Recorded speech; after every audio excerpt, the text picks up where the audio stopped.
வணக்கம் வந்தனம் மக்களே, இது தமிழச்சி குரல், உங்களில் ஒரு குரல். இந்த காணொலியில் நீங்கள் பார்க்க போகிறது அன்பே ஆறுயிரே ஃபேமிலி ஸ்டோரி, லவ் ஸ்டோரி. இந்த இதில் போன காணொலியில் என்ன பார்த்தோம்?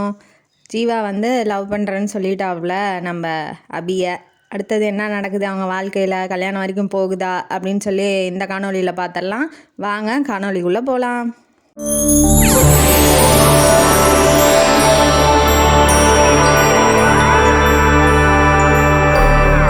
லவ்வை சொல்லிட்டாப்புல இல்லையா நம்ம ஜீவா. அதனால் அவர் என்ன பண்ண, அபி வந்து அவங்க வீட்டுக்கு போயிட்டா, ஜீவா இவங்க வீட்டில் இருக்கிறாப்புல. அபிக்கு வந்து ரொம்ப சந்தோஷமாக, வாழ்க்கையிலே இப்போ தான் முறையாக சந்தோஷமாக ஃபீல் பண்ணுறா. அவள் சந்தோஷமாக இருக்கிறது அவங்க பெரியம்மாவுக்கு பிடிக்கவே இல்லை. அதை இதுக்கு முன்னாடி என்ன நடந்திருக்கும் அப்படின்னா, அவங்க பிரேக்கப்பில் ஒரு மாதம் பார்த்துக்காம இருந்தாங்க இல்லையா. அப்போ வந்து அவங்க பெரியம்மா வந்து பொண்ணு பார்க்கறதுக்காக மாப்பிள்ளை வீட்டிலேருந்து பெரியப்பா வந்து கூட்டிகிட்டு வந்திருப்பாப்புல. அவங்களே கேட்டு பொண்ணு பிடிச்சிருக்கு அப்படின்னு சொல்லி வந்திருப்பாங்க. அப்பா எப்படியாவது உன்னோட கல்யாணம் பண்ணி வச்சிடணும், அந்த சனியத்தை அப்படியே தொலைச்சி விட்டுறணும் அப்படின்னு சொல்லி அவங்க பெரியம்மா வந்து பிளான் பண்ணி, அவங்க பெரியப்பா வந்து அவளுக்கு பிடிச்சிருந்தா பண்ணிக்கலாம், இல்லைனா வேண்டாம் அப்படின்னு சொல்லிட்டாரு. இருந்தாலும் இந்த பெரியம்மா அந்த சுந்தரி வந்து கேட்காம, இல்லை நீ வந்து கண்டிப்பாக எப்படியாவது இந்த கல்யாணத்தை முடிச்சே ஆகணும், இந்த சனியனை வீட்டை விட்டு எப்படியாவது துரத்தியே ஆகணும் அப்படின்னு சொல்லி அபி மேலே அவ்வளோ வன்மத்தை கொட்டுறா. அதெல்லாம் வந்து அவர் பெரியப்பாட்ட சொன்னால் ஒத்துக்க மாட்டார் இல்லையா. அதனால் இவ ஒரு பிளான் பண்ணி, அவர் வந்து வெளியூருக்கு போயிட்டார் பிஸ்னஸ் ட்ரிப்பு சம்மந்தமாக. இவன் என்ன பண்ணுறா, அவங்க மாப்பிள்ளை வீட்டுக்கு ஃபோன் பண்ணி, வாங்க எல்லாம் நிச்சயம்லாம் பண்ணிக்கலாம், பொண்ணுக்கும் பிடிச்சிருக்கு, நீங்கள் வாங்க அப்படின்னு சொல்லிடுறா. அதை கேட்ட நம்ம ஏற்கனவே ஜீவா வந்து முடியாதுன்னு சொல்லிட்டாருன்னு அப்போ அந்த பிரேக்கப்பில் ஒரு மாதம் வந்தாங்க இல்லையா, அப்போ வந்து ஃபீலிங்கில் சுற்றிக்கிட்டு இருந்திருக்கா. இவங்க வேறு வந்து நம்ம மாப்பிள்ளை செட் ஆயிடுச்சு, நிச்சயம் பண்ணலாம் அப்படின்னு சொல்கிறத கேட்டவுடனே அவளுக்கு தூக்கி வாரி போடுது. உடனே வந்து பெரியமாட்ட வந்து சத்தம் போட்டுறா, நான் வந்து கல்யாணம் பண்ணிக்க மாட்டேன், என்னை யாரையும் வற்புறுத்தாதீங்க, இது வரைக்கும் நீங்கள் பண்ணதெல்லாம் எனக்கு போதும், இதுக்கு மேலே என் வாழ்க்கையை கெடுக்காதீங்க அப்படின்னு சொல்லி சத்தம் போட்டு பேசிடுறா. அது வந்து அவளுக்கே சுந்தரிக்கே ஆச்சரியமாக இருக்குது. ஏன் வேணாங்கிறா, இவனை தான் நீ கல்யாணம் பண்ணிக்கணும் அப்படின்னு சொல்லி அடித்து பேசும்போது அந்த அபி என்ன சொல்லிடுறா, இல்லை நான் வேற ஒருத்தரை லவ் பண்ணுறேன், அவரை தான் கல்யாணம் பண்ணிக்க போகிறேன் அப்படின்னு ஒரு பொய் சொல்கிறா. அப்போதைக்கு சொன்னால், ஆனால் இப்போ தான் அது நிஜமாயிடுச்சு இல்லையா, ஜீவா உண்மையிலே லவ் பண்ணுறேன்னு சொல்லிட்டாப்புல. இப்போ வீட்டுக்கு வந்து அவள் சந்தோஷமாக இருக்கிறது அவளால் கண் கொண்டு பார்க்க முடியல. எப்படியாவது சந்தோஷத்தை கெடுத்தே ஆகணும் அப்படின்னு சொல்லி இப்போ அவள்கிட்ட பேசி பார்த்தாங்க, நடக்கலை. இப்போ அடுத்தது பெரியப்பா கிட்ட வந்து பேசுகிறாங்க. இப்போ வந்து மாப்பிள்ளையே நம்ம முடிச்சிடலாம், வயசு பொண்ணை வச்சுக்கிட்டு இருக்கோம் வீட்டில், என்ன ஆச்சு ஏதாச்சு, நாளைக்கு ஏதாவது ஒன்றுனா யார் பாப்பா, அம்மா அப்பா வேற இல்லை, நாம் தாங்க எல்லாத்தையும் நடத்தணும் அப்படின்னு சொல்லி அன்பாக பேசுகிற மாதிரி அவளுக்கு குழிய வெட்டுறா. இதை நம்ம பெரியப்பாவும் புரிஞ்சுக்கிறாப்புல. ஏன்னா அவள் திட்டும் போதெல்லாம் இவர் போய் கேட்க மாட்டேங்கிறாரு. ஏன்னா நம்ம போய் கேட்டு இன்னும் கொஞ்சம் அவளுக்கு அந்த வெறுப்பு வந்து இன்னும் கொஞ்சம் அவளை போட்டு கொடுமைப்படுத்துவா அப்படின்னு சொல்லி அவர் எதுவுமே திட்டும் போதும் எதுவும் கேட்க மாட்டார். இந்த சுந்தரி திட்டும் போதும் எதுவும் பேச மாட்டார். ஆனால் அவர் ஒரு வார்த்தை சொல்லிட்டாரு, அவள் பணக்காரி, பணத்துக்காக எவன் வந்தாலும் நான் கல்யாணம் பண்ணி கொடுக்க மாட்டேன், அவளுக்கு யாரை பிடிச்சிருக்கோ, வாழ்க்கையில் வந்து யாரை பிடிச்சிருக்குன்னு சொல்கிறாளோ அவளை தான் நான் வந்து கல்யாணம் பண்ணி வைப்பேன், இதுக்கு மேலே என்கிட்ட பேசாத எதுவும் அப்படின்னு சொல்லி அவர் கிளம்பிட்டாப்புல, வேலைக்கு போகிறாரு. இப்போ இவ வந்து ஜீவாவோட ஃபோனுக்காக வெயிட் பண்ணிகிட்ருக்கா. அவங்க டெய்லி இப்போ தான் லவ் பண்ணுறாங்க இல்லையா, அதனால் டெய்லி ஃபோன் அடித்து நீ எப்படி இருக்கா, என்ன பண்ணுற அப்படின்னு சொல்லி கேட்டு, இந்த லவ்வர்ஸ்லாம் என்ன தான் பேசுவாங்களோ தெரியல, அந்த மாதிரி அருவியை போட்டு டெய்லியும் ஒரு 10 நிமிஷம் பேசிக்குவாங்க. அன்னைக்குன்னு பார்த்து காலே வரல, ஒரு 2-3 நாள் ஆச்சு, என்னன்னு தெரியல அவளுக்கு. அதனால் அவங்க தங்கச்சிக்கு ஃபோன் அடிக்கிறா. இல்லை தெரியாமல் அடிச்சிட்டேன் அப்படின்னு சொல்லி பேச ஆரம்பிக்கிறா. ஆனால் தெரிஞ்சு தான் அடிச்சிருக்கா. என்ன அவங்க அண்ணன் எப்படி இருக்கிறாரு அப்படின்னு சும்மா சாதாரணமாக விசாரிக்கிற மாதிரி விசாரிக்கிறா. அதுக்கு அவள் என்ன சொல்கிறா, எங்கள் வீட்டில் ஒரு பெரிய பிரச்சனையாயிருச்சு, அதாவது அவங்க அவங்க அப்பாவோட தங்கச்சி பொண்ணுக்கு கல்யாணம் நடந்துச்சு, அந்த கல்யாணத்தில் வந்து மாப்பிள்ளை வந்து மயக்கம் போட்டு விழுந்து செத்து போயிட்டாரு, அது ஏதோ பெரிய நோவு இருக்கான் அப்படின்னு சொல்லி அவள் சொல்கிறா. அப்புறம் என்னாச்சுன்னு அபி கேட்கும் போது, அப்புறம் எங்கள் சின்ன அண்ணாவை தான் கல்யாணம் பண்ணி வைக்கலாம் அப்படின்னு சொல்லி நினச்சாங்க. அதுக்குள்ளே சின்ன அண்ணா போய் பேசிட்டாங்க. அந்த கல்யாணம் பொண்ணுக்கிட்ட போய் பேசும்போது, எனக்கும் விருப்பம் இல்லை இந்த கல்யாணத்தில், நான் வந்து வெளிநாட்டில் போய் படிக்கலான்னு இருக்கேன் அப்படின்னு அவங்க அந்த பொண்ணு சொன்னதுனால இவருக்கும் குஷி. சரி நமக்கு இந்த மாதிரி கல்யாணம் பண்ணி வைக்க மாட்டாங்க அப்படின்னு சொல்லி அவருக்கும் சந்தோஷப்பட்டு அந்த பொண்ணோட மனநிலையை தேத்திட்டு, இல்லைம்மா நீ போய் படி அப்படின்னு சொல்லிட்டு வந்துட்டோம் அப்படின்னு சொல்லி இந்த நடந்த கதையெல்லாம் சொல்லும் போது, சரி எல்லாம் சந்தோஷமாக முடிஞ்சில்ல, அதுவே எனக்கு போதும் அப்படின்னு சொல்லி இவ ஃபோனை வச்சிட்றா. வச்சோன்னா கீழே தண்ணி குடிக்கலான்னு வரும்போது சுந்தரி வந்துடுறா. இவ ரொம்ப ஆடுறாள், இவ கொட்டத்தை அடக்கணுமே அப்படின்னு சொல்லிட்டு தன்னோட பொறாமையை தூவ ஆரம்பிக்கிறா. என்ன சொல்கிறா, நீ ரொம்பலாம் சந்தோஷப்பட்டுக்கிட்டு இருக்காத, இந்த காதல் கத்திரிக்காய் மண்ணாங்கட்டின்லாம் போவாத, உன்னை பெற்றவொடனே நீ ஒரு அதிர்ஷ்டம் கெட்டவ, உன்னை பெற்றவொடனே உங்கள் அம்மா செத்து போயிட்டா, இன்னும் போகிறவன் வாழ்க்கையும் என்ன ஆகுமோ தெரியல, ஜோசியம் பார்த்துட்டு வந்தோம், உனக்கு நேரம் தெரியல, உனக்கு நல்லா தான் இருக்கான், அவன் கூட வாழ்கிறவன் தான் செத்து போயிடுவானா, ஒன்றுக்கு ரெண்டாக சொல்லி விட்றா. அவளுக்கா தூக்கி வாரி போடுது. நான் லவ் பண்ணி ஒரு வாரம் கூட இல்லை, அதுக்குள்ளே இவ வேற எப்படி சொல்கிறாளே, அவள் ஆல்ரெடி என்ன நினச்சிட்டு இருக்கா, நம்மளே ஒரு அதிர்ஷ்டம் இல்லாதவ, அதுதான் நம்ம வாழ்க்கையில் சந்தோஷமே இல்லைன்னு நினச்சிக்கிட்டு இருக்கா.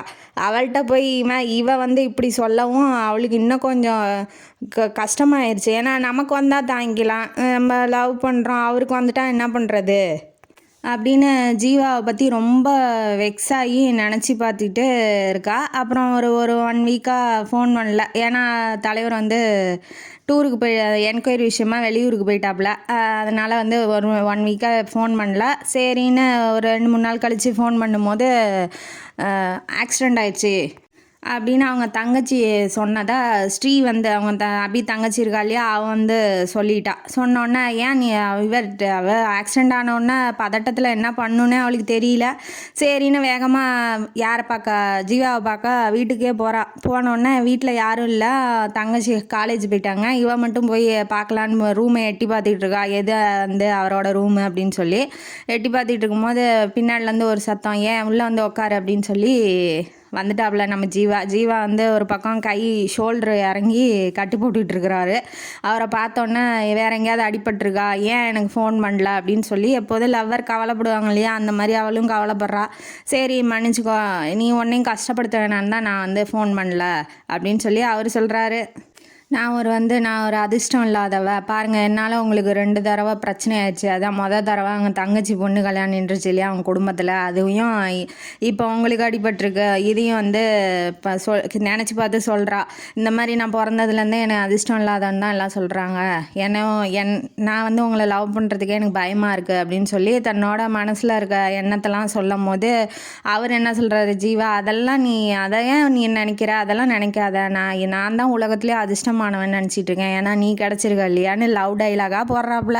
போட்டோன்னே ஹக் பண்ணிக்கிறாரு. ஹக் பண்ணிவிட்டு அவளுக்கு ரொம்ப சந்தோஷமாக இருக்குது. சரி ஜீவா நல்லா இருந்தால் போதும், ஜீவா நம்மளை இந்த அளவுக்கு நம்மளை லவ் பண்ணுறாப்புல அப்படின்னு சொல்லி அந்த சந்தோஷத்துலேயே அவள் இருக்கா. சரி நான் போயிட்டு வரேன் அப்படின்னு சொல்லிட்டு விசாரிச்சுட்டு லவ் பண்ணிவிட்டு வீட்டுக்கு போயிட்டோன்னே யோசிச்சு பார்க்குறா. அதையே யோசிக்கிறா. என்னன்னா இப்போ அன்லக்கி ஒன்று சொல்லிக்கிட்டே இருந்தால் அது நடந்துடும். எல்லார் வாழ்க்கையிலுமே அது இருக்கும். இப்போ ஒருத்தர் பக்கத்தில் நெகட்டிவிட்டியை வச்சுக்கிட்டே இருந்துன்னா நம்ம நெகட்டிவ் தான் நடக்கும். அதனால் சுற்றி பாசிட்டிவாக வச்சுக்க பழகுங்க. இவன் வீட்டுக்கு வந்தாலே இதே புராணத்தை பாடிட்டு இருக்கா. நீ ஒரு அதிர்ஷ்டம் கட்டவ, நீ ஒரு பிறக்கும் போதே அம்மாவை முழுங்கிட்ட அப்படிலாம் பேசும்போது அவளுக்கு என்ன நினைக்குது, இப்போ ஜீவாவும் கஷ்டமாக உடம்பு சரியாமல் கிடக்குறாரு, நம்மளால தான், நம்ம லவ் பண்ணுறதுனால தான் அவருக்கு பிரச்சனை வருது. அதனால் அவர் நல்லா இருந்தால் போதும், வேணாம் அந்த லவ்வும் வேணாம், ஒன்றும் வேணாம், என் வாழ்க்கையில் நான் தனியாகவே கடந்து கஷ்டப்பட்டு செத்து போயிடுறேன் அப்படின்னு சொல்லி அந்த அளவுக்கு எக்ஸ்ட்ரீமாக யோசிக்க ஆரம்பிச்சிட்டா. அந்த அளவுக்கு அவள் இந்த பெரியமாக்காரி கோழி மூட்டி அவளுக்கு அந்த லெவலுக்கு வந்துட்டா. வந்தோடனே சரி இனிமேட்டு பார்க்க வேணாம், பேச வேணாம், அவர் நல்லா இருந்தால் எனக்கு போதும் அப்படிங்கிற ஸ்டேஜுக்கு அவள் வந்துட்டா.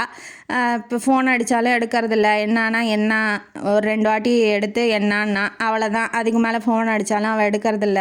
ஒரு 10 நாளாக ஒரே அழுக, ஃபுல்லாக அழுது கண்ணே அவளுக்கு வீங்கிருச்சு. இதை நோட்டீஸ் பண்ணுறாப்புல நம்ம பெரியப்பா. நோட்டீஸ் பண்ணிட்டு என்ன பண்ணுறாரு, 10 நாளைக்கு முன்னாடி நல்லா ஜாலியாக இருந்தா, அந்த சந்தோஷமாக மூஞ்ச வச்சுக்கிட்டு இருந்தா, ஏன் இந்த அளவுக்கு கஷ்டப்படுறா அப்படின்னு சொல்லி அவருக்கும் ஒன்றும் புரியல. ஏன்னா இவ போய் சொன்னா தானே அவருக்கு தெரியும். அதனால் இப்போ என்ன பண்ணுறாரு, எல்லாரும் வெளியில் ஷாப்பிங்க்கு போயிட்டாங்க. அதனால் அபிநயாவை கூப்பிட்டு, வாம்மா நம்மளும் வந்து ஃபங்க்ஷன் இருக்குது ஆஃபீஸில், அதனால் வா நம்ம ட்ரெஸ் எடுக்க போகலாம் அப்படின்னு சொல்லி அவரை கூட்டிகிட்டு போகிறாங்க. போனோடனே சரி பறிப்பான்னு அவளும் கிளம்பி வரா. முகத்தில் அழுதுகிட்டு கண்ணெல்லாம் வீங்கி போய் இருக்கு. இருந்தாலும் தெரிஞ்சிடக்கூடாதுன்னு முகத்தை அப்படி சிரித்த மாதிரி வச்சுக்கிட்டு வரா. அவருக்கு புரியுது, இருந்தாலும் எதுவும் கேட்டுக்கல. கூட்டிகிட்டு போகிறாப்புல ஷாப்பிங் கூட்டிகிட்டு போயிட்டு சாரீ எடுத்துக்கிட்டு இருக்காங்க. அட் த சேம் டைம் அவருக்கு யார் ஜீவாவுக்கு ஃபோன் வருது அவங்க அம்மாட்டேருந்து. ஜீவா என்ன நினச்சிட்டு இருக்கிறாரு, இவன் ஏன் ஃபோன் எடுக்கலை, எதனால் எடுக்கலை, ஏன் என்னாச்சு, நம்ம எதாவது தப்பு பண்ணிட்டோமா, இல்லை அவளுக்கு எதாவது பிரச்சனையாக இருக்குமா, ஏன்னா அவங்க பெரியம்மா ஏற்கனவே மாப்பிள்ளையை இப்போ கட்டிக்கன்னு சொல்லிகிட்டு இருக்காங்க, இதனால் ஏதாவது நம்மள்ட்ட வந்து மறைக்கிறாளா அப்படின்னு பல தாட்ஸ் அவர் வேலைன்னு போயிட்டா வெள்ளைக்காரன் மாதிரி. ஆனால் இருந்தாலுமே இவளோட நினப்பு வந்து அவரை டிஸ்டர்ப் பண்ணுற அளவுக்கு இவள் லவ் பண்ணியிருக்கு. இப்போ லவ்வில் மூழ்கிட்டாருன்னு வச்சுக்கோங்களேன். அப்புறம் அவங்க அம்மாட்டேருந்து ஃபோன் வருது, இப்படி தங்கச்சிக்கு பர்த்டே ஒரு சாரீ எடுத்துகிட்டு வாப்லா அப்படின்னு சொல்லி ஃபோன் வருது. சரிம்மா அப்படின்னு சொல்லி இவரும் சாரீ கடைக்கு போகிறாங்க. மேடமும் சாரீ எடுக்க போயிருக்காங்களா, 2 பேரும் கடையில் மீட் பண்ணிக்க போகிறாங்க. கடையில் சாரி எடுத்துக்கிட்டு இருக்க அபியை பார்த்துட்டு ஜீவாவுக்கு ஒரே சந்தோஷம். இப்போ சர்ப்ரைஸாகவும் ஆகுறாரு. ஆனால் அவள் வந்து இவரை பார்த்துட்டு அதிர்ச்சி ஆயிடுறா. என்னடா இது, நம்ம எவ்வளோ விலைக்கு போனாலும் இவர் மூஞ்சிலே முழிக்கிற மாதிரி வருது அப்படின்னு சொல்லிட்டு இவன் வந்து தேவையில்லாமல் கற்பனை பண்ணிக்கிட்டு அடுத்தவங்க அதே மாதிரியே நடந்துக்கணும்னு நினைக்கிறா. அதெல்லாம் நடக்குமா? சரின்னு இவர் வந்து பேச ஆரம்பிக்கிறார். என்னாச்சு, ஏன் வந்து ஃபோன் அடித்து எடுக்க மாட்டேங்கிற, என்னாச்சு அப்படின்னு சொல்லி கேட்குறாப்புல. நீங்கள் யார் சார், நீங்கள் ஏன் என்கிட்ட வந்து பேசுகிறீங்க, நீங்கள் யாருன்னே எனக்கு தெரியாது, நீங்கள் ஃபோன் அடித்தா நான் எடுக்கணுமா, நீங்கள் அவ்வளோ பெரிய ஆளா, இருக்கிறதெல்லாம் அவர் வந்து வெறுக்கிற மாதிரி இவ பேசுகிறா. யாருன்னே தெரியாதுங்கிற, அப்புறம் ஏன் அழுதுகிட்டே பேசுகிற அப்படின்னு சொல்லி கேட்குறாங்க. அதெல்லாம் வேறு டிபார்ட்மெண்ட்டா, அதெல்லாம் பற்றி நீங்கள் பேசாதீங்க, இவங்க யார் சார் தேவையெல்லாம் வந்து என்கிட்ட பேசிகிட்டு இருக்காங்க அப்படின்னு சொல்லி கடையில் வேலை செய்கிறவன்ட்ட சொல்லும் போது, சார் உங்கள் பிரச்சனையெல்லாம் போய் வீட்டில் வச்சுக்கோங்க, இல்லை போய் கடைக்கு வெளியில் வச்சுக்கோங்க, இங்கே ஏன் சார் வந்து தொந்தரவு பண்ணுறீங்க அப்படின்னு சொல்லி கேட்குறா. உங்களுக்குலாம் அறிவே இல்லையா, சாரி எடுக்க வந்தால் என்ன நிம்மதியாக செலக்ட் கூட பண்ண விட மாட்டாமல் இப்படி வந்து பேசிகிட்டு இருக்காங்க, என்ன கடை நடத்துறீங்கன்னு அவனை திட்டுறா. அந்த கடைக்கார வேலை செய்கிறவனை போய் கத்துறா. இருக்கிற கோபம் இருக்கிற இதெல்லாம் ஃப்ரஸ்ட்ரேஷன்லாம் அவன் மேலே தீர்த்து விட்றா. சரின்ட்டு கத்திட்டு அழுதுகிட்டே ஓடிடுறா. யாருனே தெரிலங்கிறாங்க, நீங்கள் ஏன் சார் போய் பேசுகிறீங்க அப்படின்னு சொல்லி கேட்கும்போது, ஆமாம் யாருனே தெரியாதுன்னா அவள் அழுதுகிட்டு போகிறாளா, போய் அவன் வேலையை போய் பாரியான்னு அவர் வேற ஒரு பக்கம் டென்ஷன் ஆகிட்டாப்புல. இவன் என்ன நினச்சிக்கிட்டு இருக்கா, இவளே வந்து லவ் பண்ணுறேன்னு சொல்லுவாளாம், இவளே வந்து லவ்வை ஏற்றுக்கோங்க அம்மாலாம், ஏற்றுக்கிட்டா இவளே வேணாம்மாலாம், நம்ம என்ன பைத்தியக்காரன் நினச்சிட்டு இருக்காளா அவள் அப்படின்னு சொல்லி அவர் வேற ஒரு மாதிரி குழப்பத்தில் இருக்கிறாப்புல. இவ ஏன் அப்படி நடந்துக்கிறாங்கிறது அவருக்கும் ஒன்றுமே புரியல, ஜீவாவுக்கும் ஒன்றும் புரியல.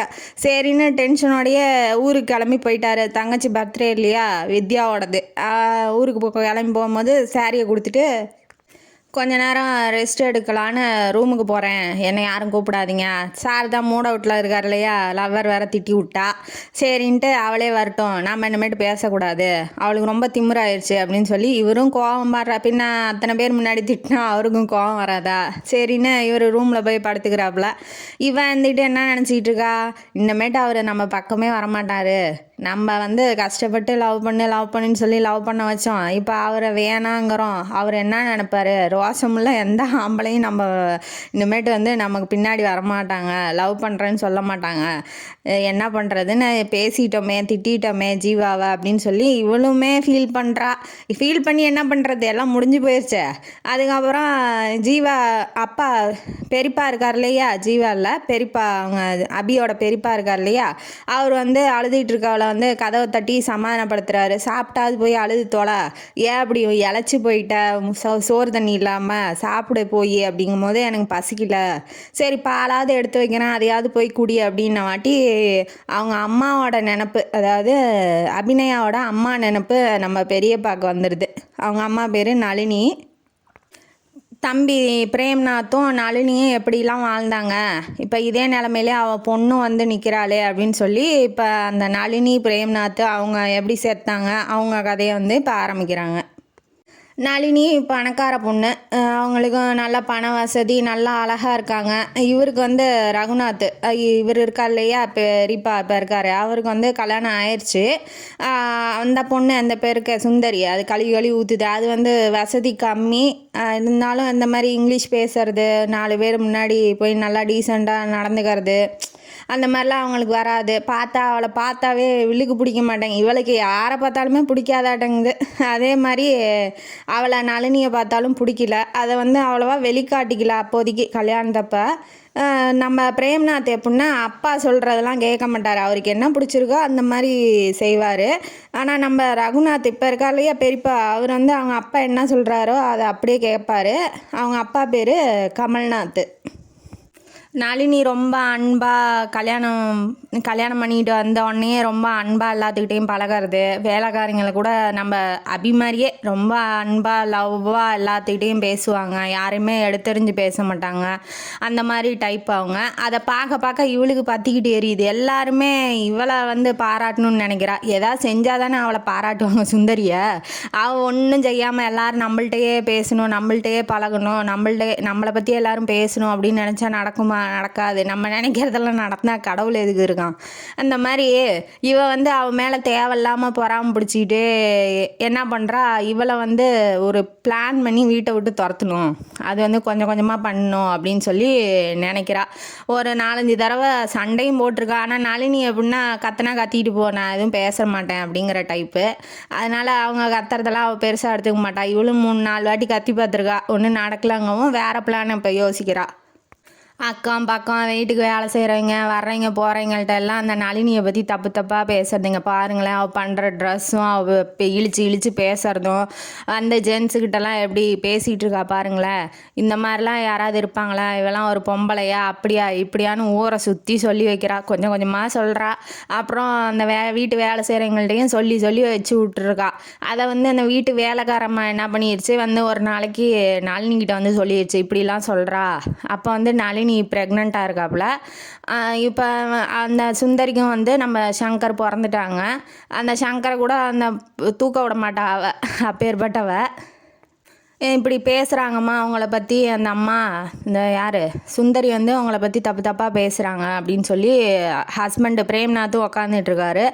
அவர் முன்னாடியே சொல்லவும், என் முன்னாடியை பற்றி யாரா பேசுறது, அவங்களுக்கு யார் ரைட்ஸ் கொடுத்தா, நீ முதல்ல பேசுகிறத நிறுத்து, அவங்க சொன்னாங்களா இல்லை நீயா வந்து சொல்கிறியான்னு ரொம்ப கத்தி விட்டுறாரு. அவ்வளோ சத்தம் போடுறத அவள் இன்றைக்கி தான் பார்க்குறா. நளினியே வந்து பிரேம்நாத்து கத்துறத இன்றைக்கி தான் பார்க்குறா. சரி நீங்கள் போங்க அப்படின்னு சொல்லி அவங்கள பர்வதம் வீட்டு வேலை செய்கிறாங்க இல்லையா, அவங்கள அனுப்பிச்சி விட்டுட்டு பின்னாடியே போய் நீங்கள் தப்பாக நினச்சிக்காதீங்க, அவருக்கு அடுப்பில் இருக்கிறாரு அதனால் பேசிட்டாரு அப்படின்னு சொல்கிறாங்க. அவங்க வந்து சொல்லணும்னு அவசியம் இல்லை, இருந்தாலும் திட்டமே அவங்க தப்பாக நினச்சிக்குவாங்களோன்னு சொல்லும் போது அவள் என்ன சொல்கிறா, வேலைக்காரி, நீங்கள் இவ்வளோ நல்லவங்களா இருக்கிறீங்க, உங்களை போய் அவள் தப்பாக பேசுகிறாளே அப்படிங்கிற ஆதங்கத்தில் தான் நான் சொல்லிட்டேன்.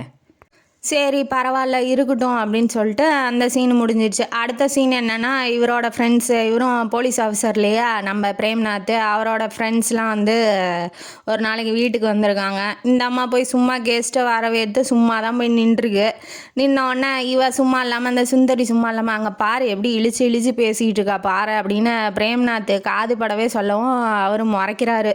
அண்ணியை பிரேம்நாத் வந்து முறைக்கிறாப்புல. முறைச்சிட்டு போகும்போது இப்போ இவ கொஞ்சம் கொஞ்சமாக சொல்கிறா இல்லையா, ஸ்லோ பாய்சன் மாதிரி கொஞ்சம் கொஞ்சமாக வாழைப்பழத்தில் ஊசி ஏற்றுற மாதிரி ஏற்றிக்கிட்டே இருந்தால் அவன் என்ன பண்ணுவான், கொஞ்சம் கொஞ்சமாக நினைக்க தோணுருது. அவன் போய் என்ன யோசிக்கிறான்னா, இவன் கொஞ்சம் அதிகமாக தான் சிரிக்கிறாளோ, அதிகமாக தான் இந்த ஆம்பளைங்க கூடலாம் பேசுகிறாளோ அப்படிங்கிற நினப்புக்கு போகிறான். இப்போ ஒன்று நடந்துரும் இவ இப்படிதான்னு சொல்ல அவங்க என்ன பண்ணுவாங்க, அந்த மென்டாலிட்டிலேயே யோசிக்க ஆரம்பிப்பாங்க. அந்த மாதிரி ஆகிட்டா நம்ம பிரேம்நாத். இருந்தாலும் அவ்வளோவா சண்டை போட்டுக்க மாட்டாங்க. ஒரு நாள் என்ன பண்ணுறா, ஆஃபீஸுக்கு இவ போயிருக்கா. அவங்க அப்பா கம்பெனிலாம் இவ தான் இப்போ மேனேஜ் பண்ணிக்கிட்டு இருக்கா. அவங்க அப்பா இறந்து போயிட்டாரு. அவங்க அப்பா இறக்கும் போது ஒரு ப்ராமிஸ் வாங்கிட்டு போயிட்டார். என்னன்னா, தனக்கு கீழே வேலை பார்க்குற ராகவனோட பொண்ணுக்கு வந்து கேன்சரு, அதுக்கு பணம் கொடுக்கணும். அதுக்குள்ளே அவர் இறந்து போயிட்டார். அதனால் ராகவன் பையன் இருக்கார் இல்லையா, அவரை கூப்பிட்றா, ராகவனோட பையனை கூப்பிட்டு. ராகவனும் இப்போ செத்து போயிட்டாரு. எங்கள் அப்பா சொன்னார், இந்த கல்யாணம் எங்கள் அப்பாவும் இறந்துட்டாரு, அதனால் வந்து உங்களை பார்க்க முடியல, இப்போ எப்படி இருக்காங்க அவங்க தங்கச்சி அப்படின்னு சொல்லி கேட்கும் போது, நேற்று வந்ததா ஆஃபீஸ் பாய் சொன்னாப்புல அப்படின்னு சொல்லி கேட்குறாங்க. கேட்டோன்னே, ஆமாம் இந்த மாதிரி ஹெல்ப் பண்ணுறேன்னு நீங்கள் சொன்னீங்கல்ல, உங்கள் உதவியை கேட்க தான் நேற்று வந்திருந்தேன், தங்கச்சிக்கு ரொம்ப முடியல அப்படின்னு சொல்லி சொல்கிறாரு. சொன்னோன்னே, நீங்கள் கவலைப்படாதீங்க, நான் இருக்கேன், உங்கள் தங்கச்சிக்கும் ஒன்றும் ஆகாது, எல்லா பணமும் நானே தரேன், நீங்கள் யார்கிட்டையும் போய் கெஞ்சணுன்னு அவசியம் இல்லைன்னு இவன் நல்லா தான் பேசுகிறா. ஆனால் இதை பார்த்தா நம்ம யார் பிரேம்நாத் தப்பாக நினச்சிக்கிறான். அவளையும் இவளையும் வச்சு தப்பாக நினச்சிக்கிட்டு வீட்டுக்கு போயிடுறான். போனோடனே மூஞ்சில் அடித்த மாதிரி பேசுகிறான். எனக்கு டீ காஃபி எடுத்துகிட்டு வந்து தரா. அதுக்கும் வந்து திட்டுறான், நீ இந்தமாதிரி டீ காஃபிலாம் எடுத்துகிட்டு வரக்கூடாது, வேலைக்காரங்க எடுத்துகிட்டு வரணுங்கிறான். கண்ட மேனிக்கு திட்டி அவளை வந்து ஒரு வழியாக டார்ச்சர் பண்ணி எடுக்கிறான். இப்போ தான் அந்த சுந்தரிக்கு பார்க்கும்போது குளு குளுன்னு இருக்குது, வயிறும் குளியுது, நெஞ்சும் குளிருது, அவளுக்கு எல்லாமே குளு குளுன்னு இருக்குது. சரின்ட்டு ஒரு நாள் சண்டை முத்திடுது. என்னாச்சு, ஏன் அப்படி பிஹேவ் பண்ணுறீங்க அப்படின்னு சொல்லி நளினி கேட்கும்போது, ஓன்ட்ட பேசணும்னு எனக்கு அவசியம் இல்லை, முதல்ல நீ வேலைக்கு போகிறத நிறுத்து, உங்கள் அப்பா கம்பெனிலாம் நீ போய் மெயின்டைன் பண்ண வேணாம், நான் மட்டும் வேலைக்கு போகிறேன், நீ வீட்லேயே இருங்கும் போது அவன் என்னன்னா, அப்பாவோட கம்பெனியை நான் தான் வச்சு நடத்தணுங்கிறது என்னோட ஆசை, என்னோட கனவு, நான் யாருக்காக விட்டு கொடுக்க மாட்டேன், நான் வேலைக்கும் போகல, இன்றைக்கி வேலைக்கு போகக்கூடாதும்மா, நாளைக்கு வந்து வெளியிலே போகக்கூடாதும்மா, நாளைக்கு வந்து நீ ஏன் அவன்கிட்ட போய் பேசுகிற, இவள்கிட்ட போய் பேசுகிறாம்மா, ஒன்றொன்றுத்தையும் சொல்ல சொல்ல செஞ்சுக்கிட்டே இருந்தால் என்ன வருது. அவள் வந்து அப்படி நினச்சாலும் என்னன்னு தெரில, இது ஏங்கறது. அப்புறம் அவள் செய்ய மாட்டேன், நான்லாம் வந்து அப்பா கம்பெனி நான் தான் நடத்துவேன் அப்படின்னு சொல்லி அவளும் பிடிவாதமாக இருக்கா. 2 பேத்துக்கு சண்டை வந்து அடிச்சிட்றான். நேர மாதம் கர்ப்பிணியாக இருக்கா, அடித்து வெளியில் துரத்திடுறான். இனிமேட்டு நீ வீட்டில் இருக்கக்கூடாது அப்படின்னு சொல்லி.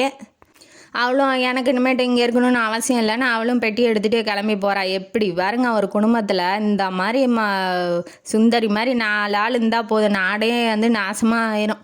இந்த மாதிரி இருந்தால் அப்படியே தண்ணி தெளித்து அத்து விட்டு நீங்கள் தனியாக வந்துடுங்க, அப்போ தான் நல்லா வாழ முடியும்.